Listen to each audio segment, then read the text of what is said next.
The Sony Xperia Z Ultra is the company's latest high-end smartphone, which isn't really destined to replace the Xperia Z, but rather carve its own path in the smartphone world. With a 6.4-inch display, that's not going to be so hard, as it's one of the biggest smartphones to pay visit to our office.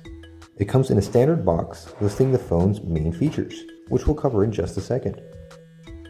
With the box open, we find some informational leaflets, an AC adapter, and Sony's magnetic dock accessory. Missing are the headphones and standalone USB cable that the Xperia Z Ultra usually ships with, but that's our review sample to blame.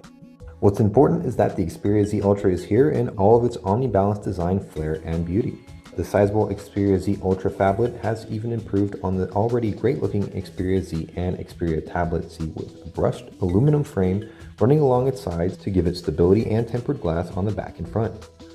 Sony has managed to make the Xperia Z Ultra stunningly thin at just 6.5mm. The angular sides of the phablet don't translate into a dream handling experience, but for two-handed operation, the slim chassis feels really impressive. It's not too heavy either. 212 grams is certainly a burden you'll feel in your pocket, but it's barely heavier than any of the other contenders with similarly sized displays. The latest Xperia UI version looks absolutely gorgeous on the 6.4-inch 1080p triluminous display. The colors are well saturated and the viewing angles are better than any other Sony smartphone.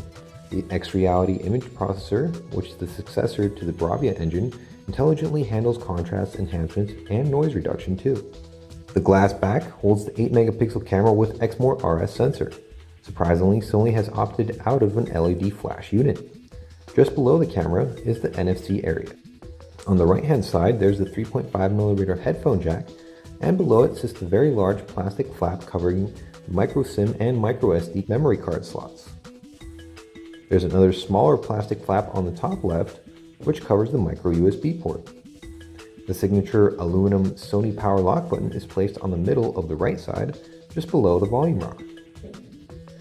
Sony has given the Xperia Ultra a charging dock port in the middle of the left side, which snaps into place in the magnetic dock accessory. As a result of the protective flaps and clever design, the Xperia Z Ultra flaunts IP58 certification, meaning it's water resistant for more than 30 minutes and can go to greater depths. The Sony Xperia Z Ultra runs Android 4.22 coated with the latest version of the Xperia UI. It's generally close to a stock Android experience, as Sony hasn't redesigned a whole lot of the operating system. Furthermore, Sony has already started working on Android 4.3 Jelly Bean, so that update should be out soon. Unlocking the screen gets you to an updated lock screen, which now features lock screen widgets, a new feature brought by Android 4.22. Past it, there's the usual home screen configuration, but due to the larger display, Sony has fitted extra icons on a row, bringing their number to 6. The app launcher grid is now 5x6. The app launcher itself has been updated with a flyout menu, which is brought with a swipe from the left. It holds shortcuts for uninstalling apps, the Play Store, as well as different sorting methods for the installed apps. The home screen panes are 5 by default, but you can add, edit, or remove new ones quite easily. The maximum panes you can now have is 7. Switching the system theme only takes a few taps. In addition to the UI changes, Sony has also brought its customized multimedia apps to the Xperia Z, like PlayStation Mobile. You may have noticed that the Xperia Z Ultra doesn't even glitch when launching apps and moving around the UI.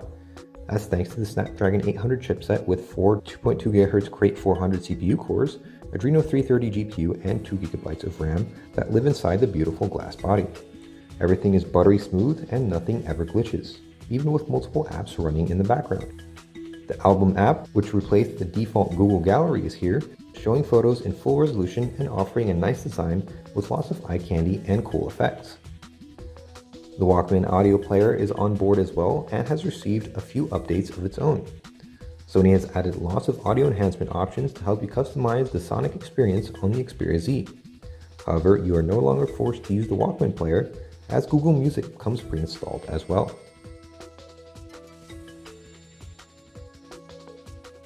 The video player has been replaced by Sony's proprietary Movies app, which downloads info online and matches it to your movies and video clips. This makes your library look even more awesome. only web browser you get with the Xperia Z Ultra is Google Chrome. It works like a charm and syncs seamlessly with its desktop sibling. Unfortunately, unlike the stock Android browser of old, Chrome doesn't support plugins, so Flash playback is out of the question here. Finally, there's the usual Office Suite 7, which allows you to view most of the popular document formats. Sadly, you have to pay extra for the full version to enable editing. The good news is there are plenty of alternatives in the Play Store, so you are free to go a different way if you prefer.